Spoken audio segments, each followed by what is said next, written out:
Hey everybody, welcome back to Lessons Learned, the podcast where we aim to turn our experiences into your wisdom.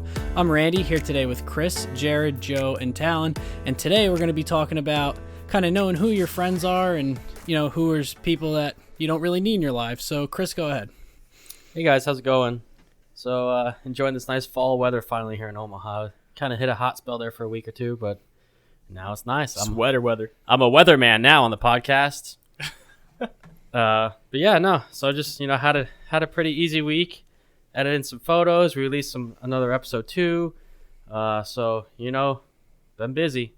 So yeah, as Randy said, we're gonna go ahead and talk about just kind of knowing who your real friends are in life, and like maybe some people are using you for certain things you have or don't have, or maybe when you move away, who keeps in touch. So I know with us, we all have a lot of experience with moving away. As we talked about last episode, being in the military, we always come and go and meet new people, and people coming in and out of our lives all the time.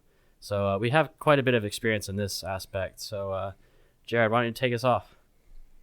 Yeah, so I feel like people that are listening that are in the military are going to relate to what I'm about to talk about a lot, which is the first time coming home after I joined the military. So I left for the military out of high school, like a month out, and I did basic training and then finished all my training, got to my first duty station and whatnot, and it was my first time coming home, and this was about 5 or 6 months after I left initially.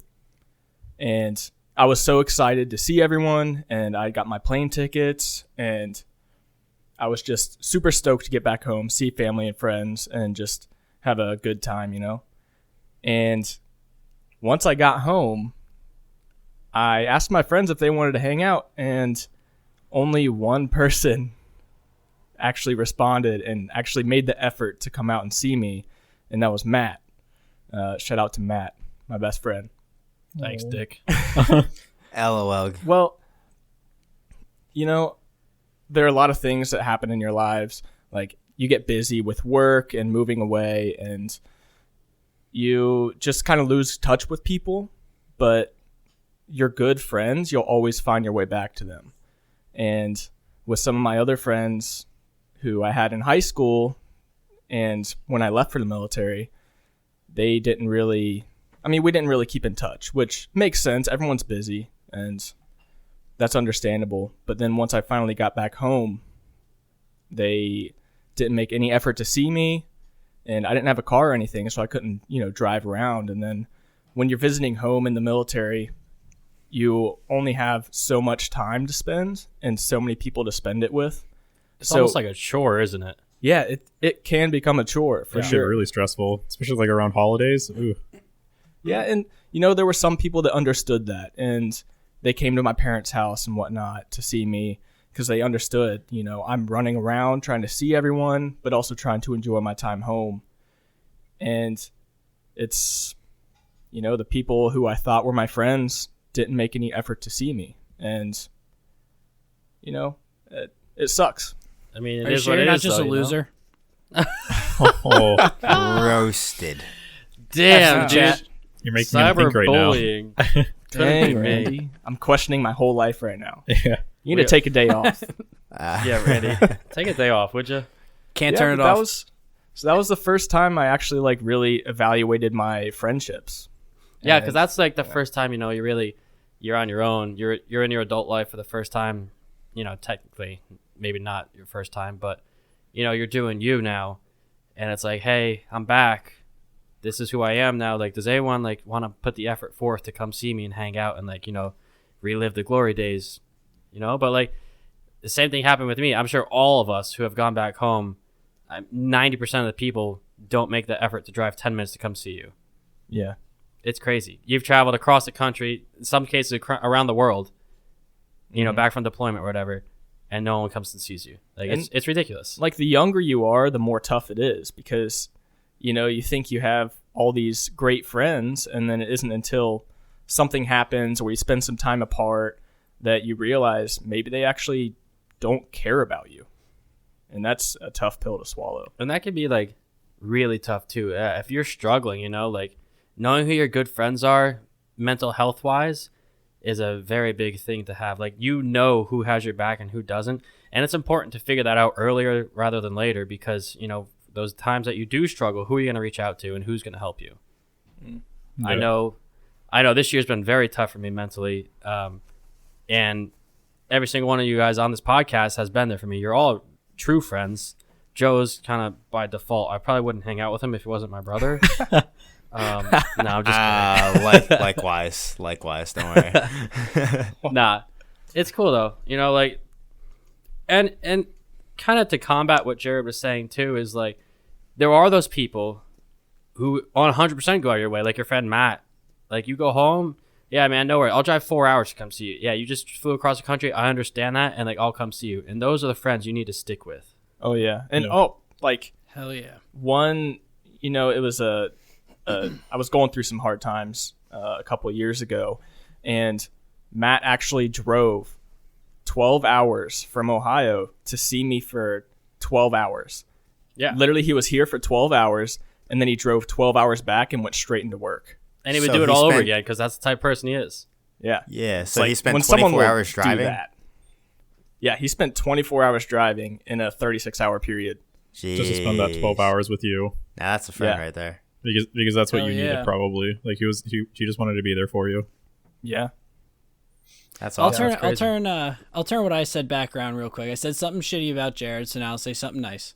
I appreciate it. So when I was in Colorado, I know I mentioned this last episode, I was kind of having a hard time with some stuff, and I reached out to Jared, and you know, he gave me some really good advice, and he was there for me when, you know, I know there's other people who wouldn't have been, and that's like really says a lot about him as a person too, because essentially we've really only known each other for a few months, so for him to do that like he did for me was, you know, really big, and like, you know, you can really tell he cares about people, and like those are the kind of people you want in your life. Yeah.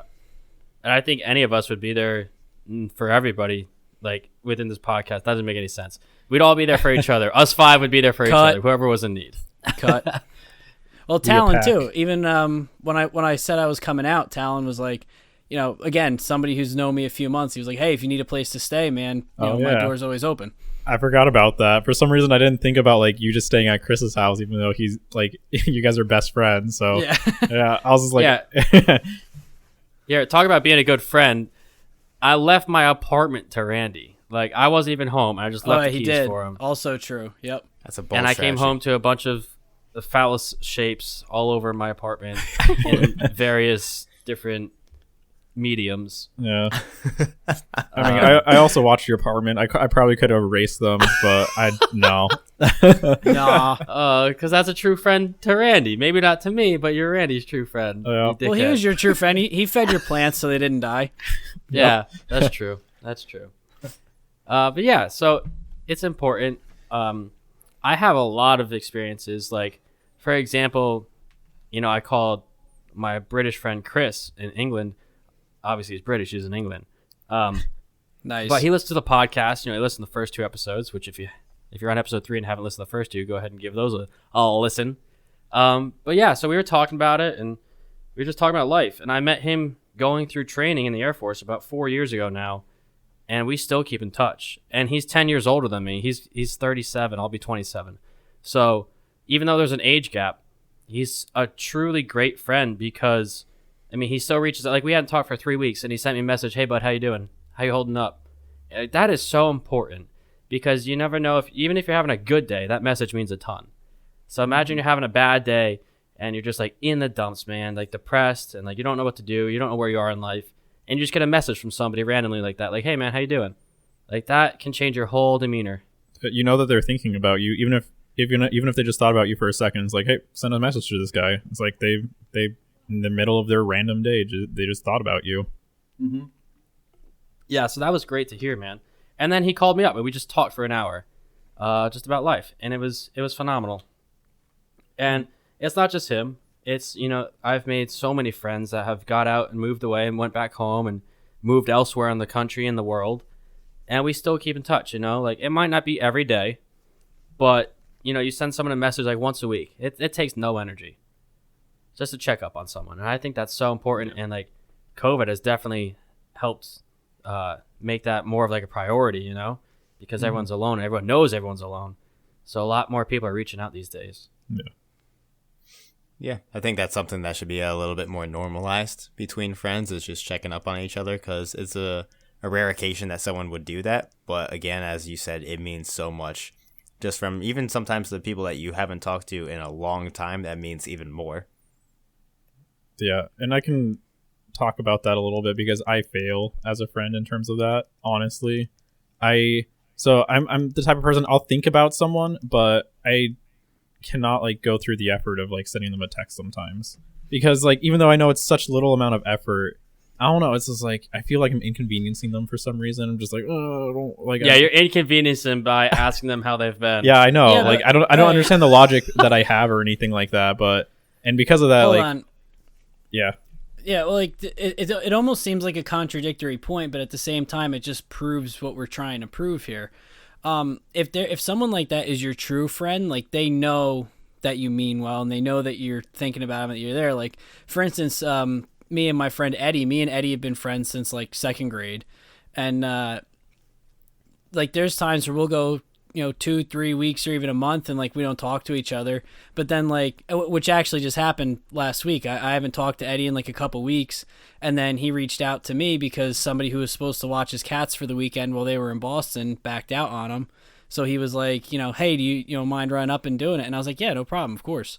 And then we hung out on Monday, but like that's just kind of how our friendship is, but I don't think that we're any less of friends because of that.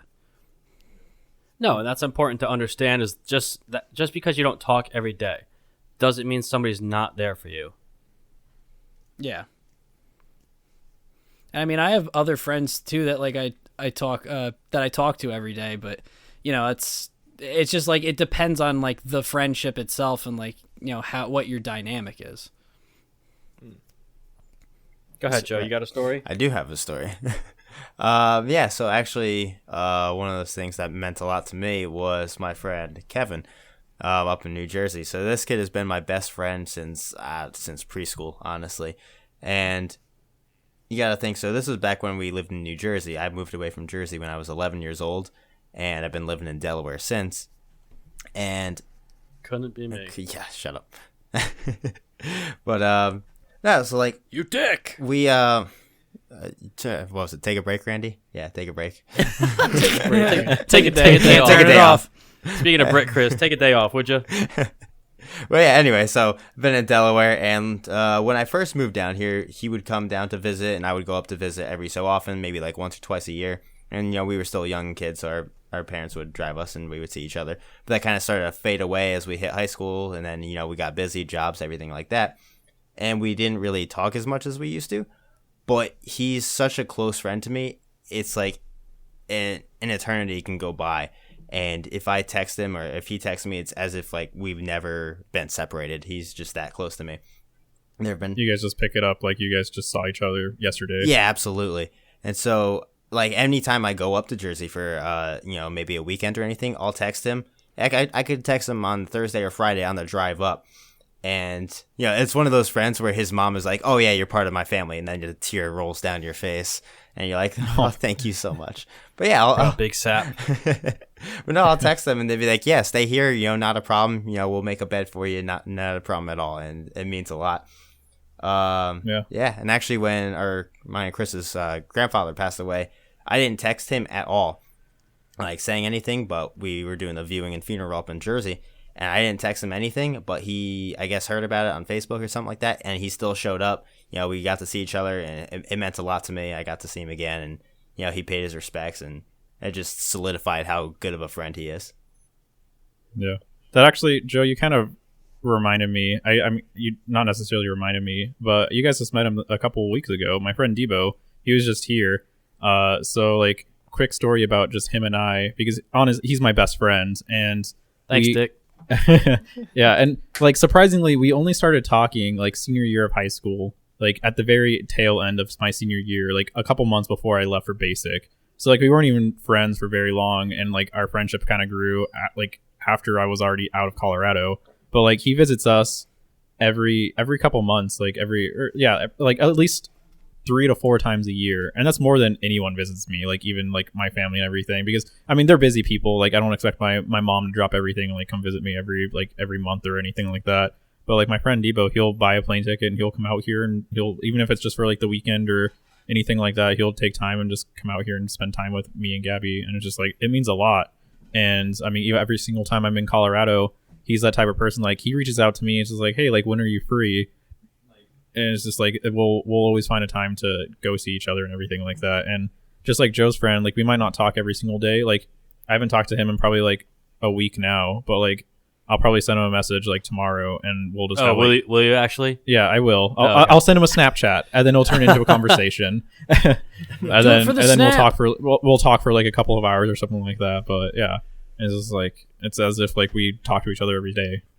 And that's super important. I mean, some of your best friends, you know, especially as you get older, you can't see each other all the time, but it's all about making time to see each other. Like it sounds like he puts in a lot of effort and you do as well. And that's good. That's what real friendships need.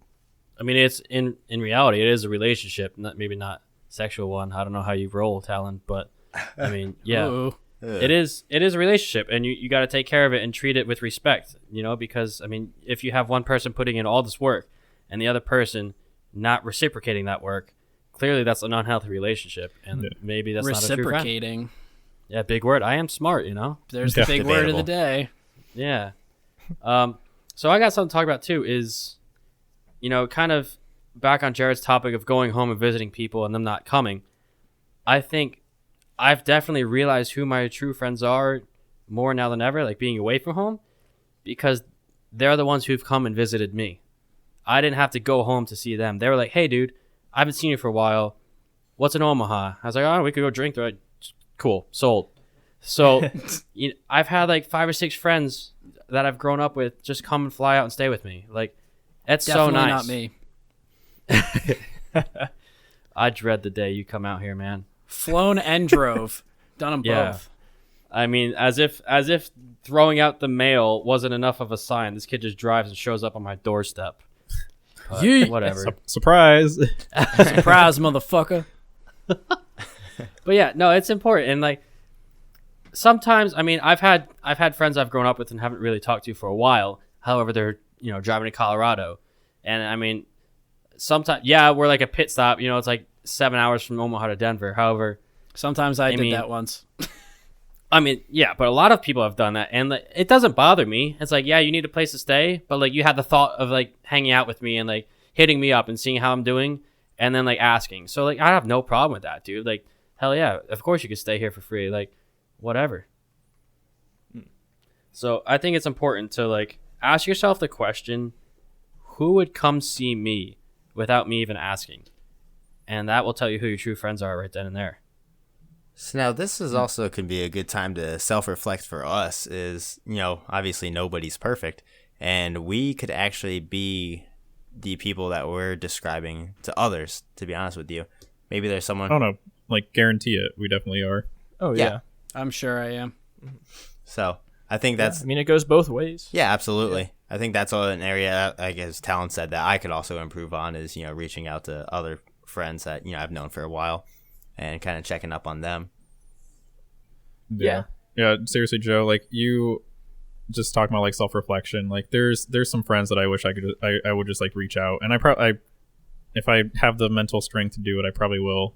But like for example, I had this one friend I grew up with in elementary school, my best friends.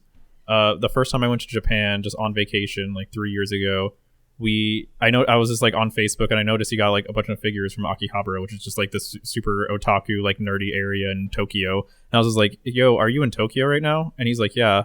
I'm just like, I'm in Shinjuku, you're in Akihabara. I'm just like, we're like a train station away from each other. Like the next day, like I haven't seen him in 5 years. And like the next day we're in Tokyo, like in like the middle of Shinjuku. We went to like go look at the cherry blossoms in a park. That's so And it's cute. just like it's the first. Yeah, it was like the first time I've seen him and even talked to him in 5 years. And I'm just like, and See, we that's awesome. spent the entire day together. And I was just like, wow, it was insane. Like it was like we've always talked. Like I don't know, it's just like as if we never grew apart or anything like that. Like it was great, and I should probably just put more effort into relationships like that. Yeah, for sure. And I talked about that on the social media episode too. Is like it gives you the opportunity to see if anyone else is out there, you know, and like guaranteed even if you in our military career you meet so many people, but like even if you spend like a week of training with someone, I'm sure either you would hit them up or they would hit you up if each of you knew you were there. Does that make sense? Yeah, absolutely. Like I went through training for maybe a month with this guy, and he was our refueler when I was deployed. I said, dude, are you out here? And he said, yeah, man. Hung out the whole rest of deployment. That's Like, awesome. It was awesome, dude. Yeah. There's one time that we had to stay. It was we were getting on a rotator, which is like a military contracted like plane, and it was I think we were in Vermont, and my friend, he was visiting family at the time. He was my roommate in tech school, and like I was on Snapchat. I just took a picture of like a bar we were at, and he's like, dude, that's like downtown. I'm like 30, and he was like 20 minutes away, and he hopped in an Uber, like went and saw me. Like we were only there for 2 hours, and he like saw me, and like we just hung out at, like a bar. He like met my crew and everything like that, and like he would like we were all, like he was just part of our group for like the 2 hours that we were there. It was That's like awesome. I only actually like physically spent like a month with the guy as a roommate, and it's just like Yeah, we talk almost every single day. that's That's awesome. really cool. Yeah, I had my friend. He's a load master in Cali, and he hit me up like the day before. Take a day off. Load. Take a day. But yeah, he's like, hey man, I'll be in Omaha like this day. You gonna be around? I was like, yeah, I'll make time, dude, for sure. And I forgot my freaking line badge, so I couldn't go on the flight line. But we had a conversation between a fence, dude. Like just a chain link fence, and we just caught up. You know, we were just both leaning on the fence, just talking to each other. Like he was only there for an hour, and he was taking back off. But like, it's important. Friendships like that they're priceless. That's really cool. Yeah, especially as you get older.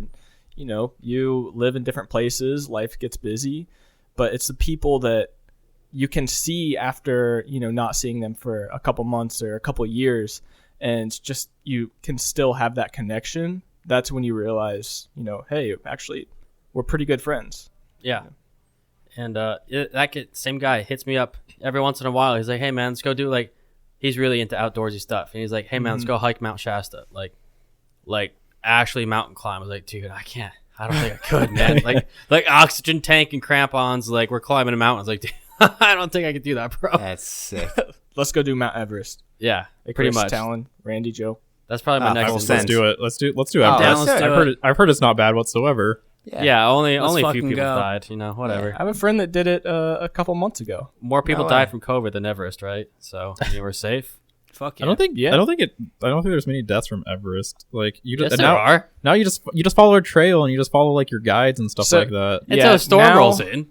Now it's gotten a lot more common, you know, over the years. Deaths. No, people traveling. I was thinking. Yes, I mean yes, deaths have gotten more common. That is true. Oh my god, what is happening? Where is this conversation gone?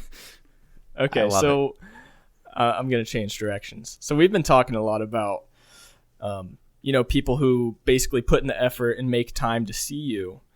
But what about the friends who give you that kind of the critical advice that you don't want to hear, Ooh. but it's good for you? Like at the time, it just pisses you off. Ooh, the hard truth. The hard truth. The truth hurts. That is me. Sorry, I had to clear my throat there. I am that person. Yeah, man. So this brings up a story in my mind. This was before I met all of you guys. This is when I was going through my divorce, and it was tough, man. Like I was going through like a really hard time. Obviously, I mean, who doesn't with divorce? But I had people at work, like supervisors, who just couldn't tell that I was going through anything at all. And you know, the people that I talked to, like even just like good acquaintances, they could tell, and they're like, hey man, like what's going on? But yeah, it kind of hurt that some of like my leadership couldn't see that. And you know, you can tell the people who actually care about you and the people who don't, the people who only care about themselves and everything. But then there's also my good friends at the time who they gave me some good advice, and they sat me down and had some tough conversations with me. You know, they were there were some things about my marriage that were out of my control. And then it wasn't until they actually started talking to me about, hey, what did you do? Or have you reflected on your actions over the past year or two? And, I realized it took me a little while to realize, especially with, no, there's some things that I don't want to say on here, but if someone hurts you really bad, it's hard to realize that, hey, you had a part in that. And it wasn't until my friend sat me down that I realized, hey, you know what? I could have done this better. I could have been a better husband in this way. And it took me like a year or two to realize that and actually reflect on that. But without my real friends, like sitting me down and having that real talk with me, that real conversation, I wouldn't have realized that. And at the time I was pissed. I was like, right, because you guys know what happened. They Yes. know the details and everything. So you're sitting here thinking like they're putting the blame on you, and like you're not really understanding. that Yeah. They're like, well, it's not your fault. However, these are factors that contributed to the result. Yeah, Yeah. they're just giving you tough Yeah. love.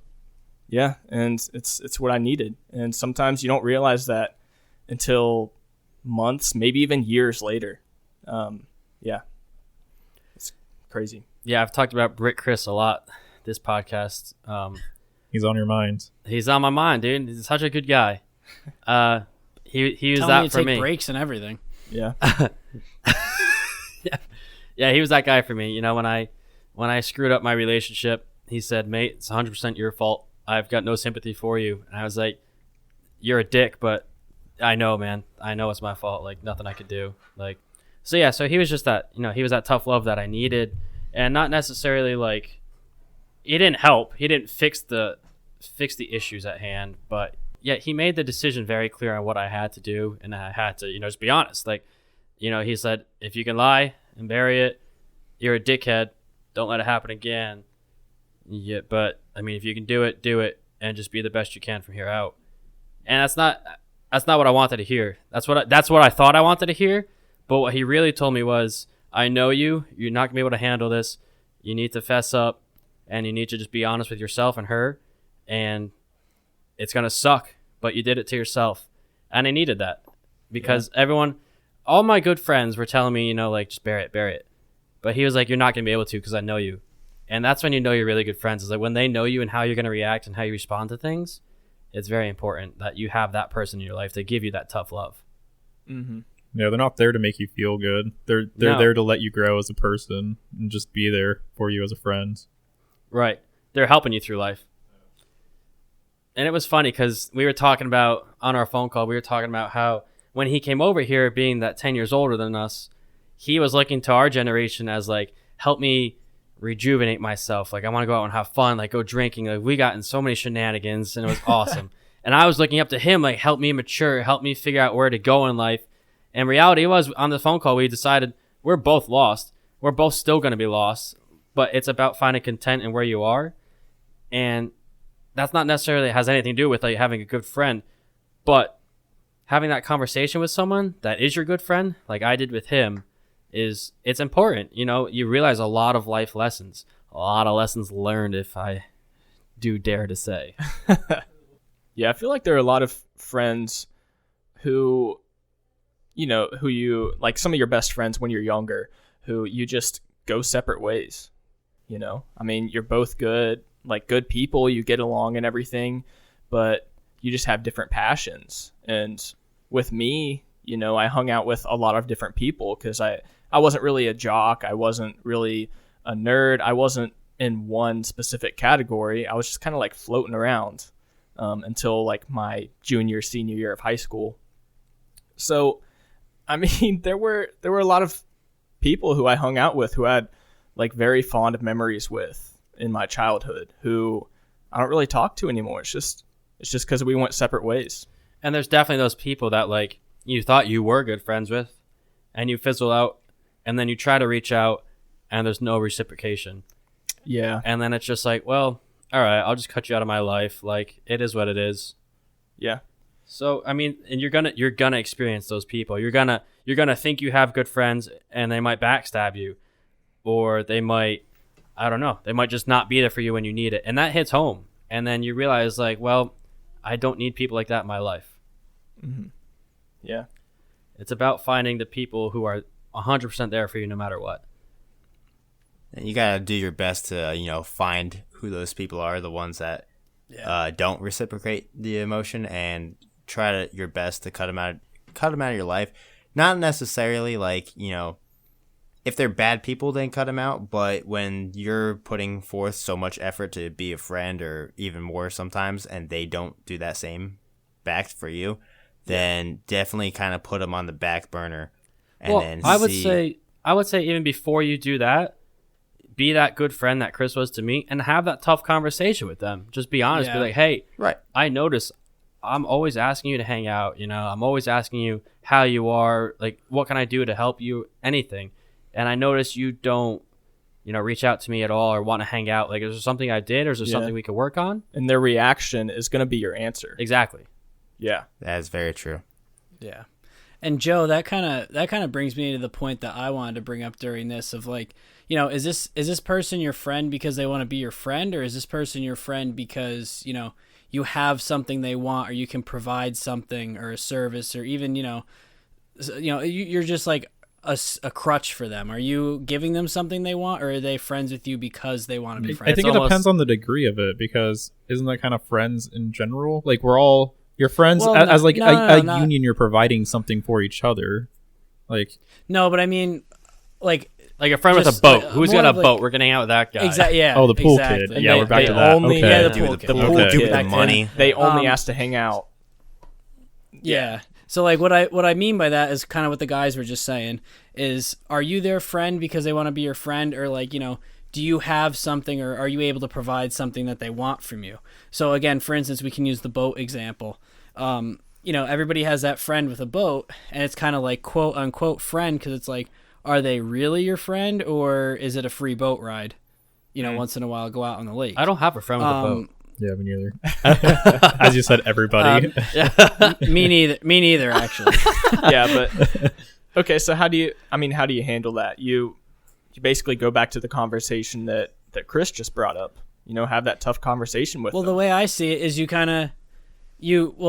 there's that, but then there's also like, all right, if this is what I bring to the friendship, then what do you bring to the friendship? A plane. I'm on a boat, motherfucker. No, but in all seriousness though, like, I'll use my business for an example. I have people who I was good friends with, like a while ago, and then they reach out to you, and like it starts off as a conversation. It's like, hey, what's up? How you been? Blah, blah, blah. And then next thing you know, it's like, hey, so can you make me this? And it's like, for free. Oh. Well, yeah. It's like, but not even for free. Like, even if they are willing to pay for it, at the same time, it's like, if you wanted something, like if you wanted me to make you something, then why wasn't your first message just like, hey, I saw you're doing woodwork. Can you make me this?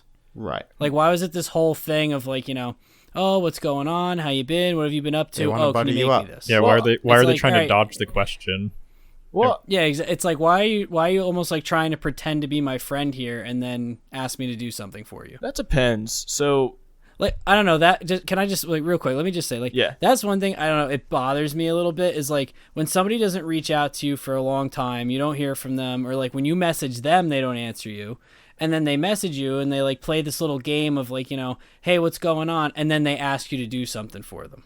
And it's like, all right, well, are we having this conversation because you actually want to reach out and talk to me, or are you having this conversation because you want me to do something for you? Well, so it depends. I think if there is malicious intent there, then yeah, that's certainly a red flag. But if they really actually just want to like have you make something for them and they're willing to pay, maybe they just saw a picture of your woodworking pop up on their news feed or something, and they're like, "Oh, hey, let me talk That's to Randy fine, and but, say like, what's and I get up and that. stuff," and then ask him. Yeah, but like, I don't know, just like if it's somebody that you haven't really been in contact with in a long time, then why play this whole game of like, like you actually give a shit what's going on in my life? Just ask me to Well, make some you something. people just might not want to be. Yeah, some people might just not want to be rude, and like, some people would find it rude to me, like, thinking what you're thinking, and say, I don't want to be this person to just say, hey, I see you're doing woodworking, make me something. Well, I think like the point Randy's trying to make is maybe his woodworking is a bad example because it is a business. But like, imagine someone has an animal, and you haven't talked. They're deploying or they're going on vacation or something. They haven't talked to someone else for a very long time, and they just be like, hey, how you doing? Blah blah blah. Can you watch my dog for like a week? Like that's more of like what Randy's trying to get at is like, they want you to do something for them, even though they're not going to be there for you when you need it. Mm. Right. That's a very good example. I think it's really hard because because sometimes that just happens. Like, I mean, Jared, I never talked to Jared until like he asked me to watch Lola. Like, Jared and we never really hung out or anything. Like, I didn't know you too much. Like, I saw you every once in a while. Well, Jared's also a dick, so. What? Oh! Just kidding. Yeah, but it's like I don't. Jared's getting high roaded this episode. Yeah, it's like I didn't take that as like, oh, he's just trying to take advantage of this. It's like I don't know. I think it's really hard to tell because even with Randy's woodworking, can you stop nitpicking my examples? You know, Jared's a good guy, dude. Like, so obviously you're gonna watch his dog. You've worked alongside of him, even though you haven't really talked to him. It's just an example. So okay, I get what you're saying, and I think all of us do. But right now we're getting into some gray area, and some of it I think we all understand what you're saying. I don't think we need to go into it further. I think we're getting into a lot of gray area.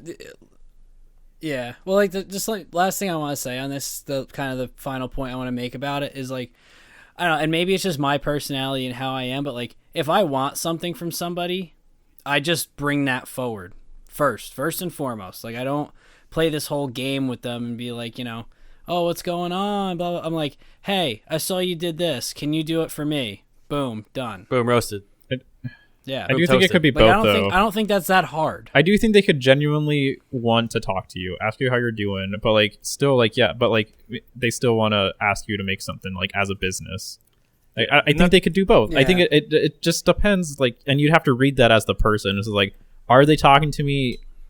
Do they actually just want to know how I'm doing and they want this, or is it just they're trying to dodge the question and try and act nice? Yeah, yeah. So I think you'll easily be able to tell.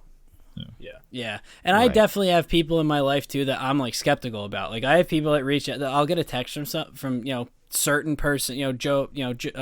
John Doe. I'll get a text from John Doe and they'll be like, hey.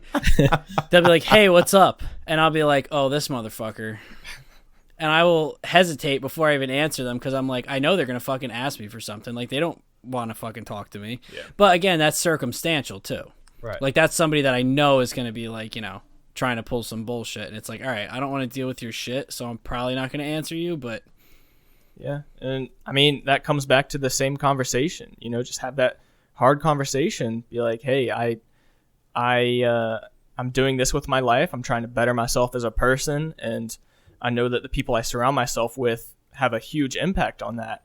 And I don't think that our friendship is healthy for my growth. Boom. And you need to have that conversation. Boom.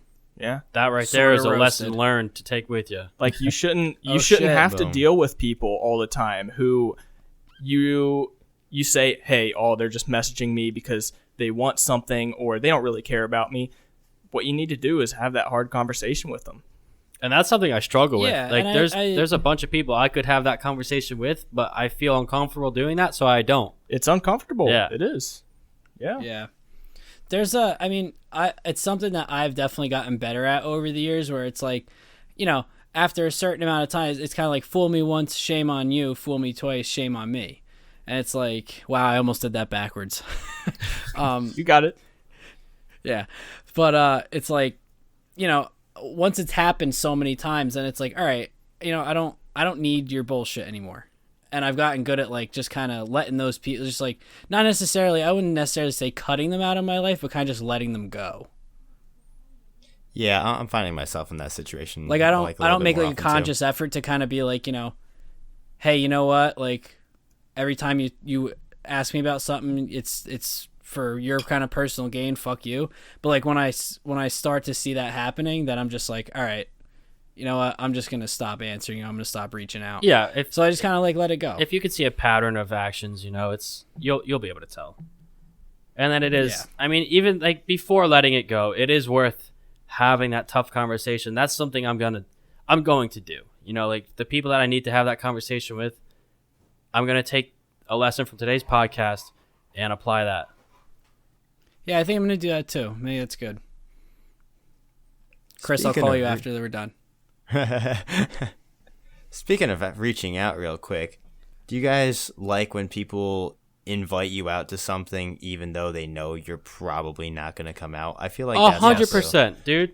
Yeah. Hell In yeah. fact, I'm going to give a shout out right now to Jimmy Perez. You know, he's stationed here with me. We're from almost the same hometown back home. And last week he invited me out. He said, hey, I know it's probably going to be a no for you, but we're going to go out drinking if you want to come out. I was like, hey, man, I really appreciate the invite, but yeah, I'll probably just hang back. Did the same thing today. He said, hey, this weekend we're going to go out. Do you want to go out? I know you probably say no, but figured I'd invite you. That means a lot, man. Yeah. It means a So lot. Hell it yeah. lets you know they're thinking It's- of you. Yeah, Yeah. 100%. Exactly. Yep. I mean, Chris, you do that all the time. Like, you'll send out messages like, yo, getting coffee. It's just like, I don't know, you don't like to get coffee. It was just like, I'll send the message. Like, why the hell not? Yeah, exactly. Even like sometimes, Games? sometimes I'll even just just go with you, even if I don't get coffee or whatever. It's just like, it still gives me the option. Yeah, it can make someone Chris is say, such a good guy like that. He asks me if I want to play games all the time, and he knows I don't even have a console. such a great guy. So today we talked about a lot of stuff and how to really find your good friends. I mean, it'll be evident to you, like who's there, who sends you that message, even if you don't talk for a few weeks, who sends like, hey man, how you doing? And then it's about having those very tough conversations that I think each one of us and almost all of the listeners, I'm sure every single person has that friend that's not a good influence, and we need to have that tough conversation with and be like, hey, how can we A, either fix it, or B, like I think, you know, we should kind of stop hanging out. Like I'm trying to surround myself with better people and better my life. And those are the two biggest lessons out of this episode is your good friends and your bad friends, how to find the good ones and how to maybe eliminate the bad ones. And we'll talk about toxic friendships in a future episode. But for today, that's pretty much it. All right, guys, this has been Lessons Learned. Thank you all for listening. Don't forget to subscribe to our podcast and go follow our other social media pages linked in the description. From all of us here at Lessons Learned, have a good day and see ya!